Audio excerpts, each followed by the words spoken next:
DJ Raju.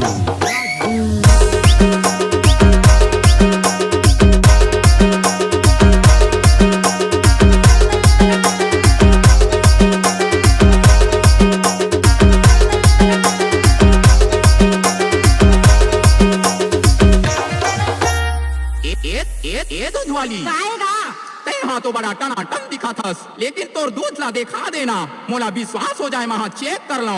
नहीं दिखावा रहा नहीं जाता। हाँ कहाँ बार नाराज होता दूध वाली, कहाँ बार नाराज होता? कैसे नहीं नाराज हो? यही सब करने आए थे। हम लोगों का मम्मी पापा जानते हो, जो करना है कर लो। हेलो, हाँ भाई सुन ना, सामान लेके पहुँच और बंदे लोग को भी कॉल कर दे। ओके, लेट्स गो। दूध ले ले परदेसी बाबू, तेरे गाँव आयो दूध ले ले। दूध ले ले परदेसी बाबू, तेरे गाँव आयो दूध ले ले। दूध ले हूँ मन कहीं पूरी, मोरे गाँव आए दूध ले हूँ। दूध ले हूँ मन कहीं पूरी, मोरे गाँव आए दूध ले हूँ। दूध ले ले परदेसी बाबू, तेरे गाँव आयो दूध ले ले। दूध ले ले परदेसी बाबू, तेरे गाँव आयो दूध ले ले। तोरे कन चिकन देना, तोरे कन चिकन देना, फिर मैं दूध ले हूँ, दूध ले हूँ। दूध ले ले परदेसी बाबू, तेरे गाँव आयो दूध ले ले। दूध ले ले परदेसी बाबू, तेरे गाँव आयो दूध ले ले।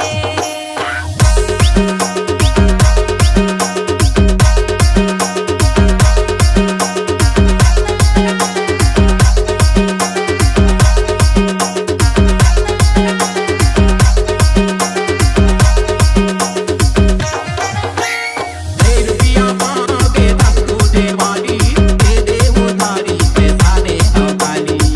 रुपया पाता नहीं है पाँव, तुम साथे खावा पीले ताजी खावा। अमीरी के धरत धरत, अमीरी के धरत धरत, मरुआ धरागे दूध ले हूँ। ये दूध वाली खाएगा? ले आ तो किन दिखाई दे तोर दूध ला। नहीं दिखावा? ले आ दिखा दे। नहीं दिखावागा? दूध ले ले परदेसी बाबू, तेरे गाँव आयो दूध ले ले।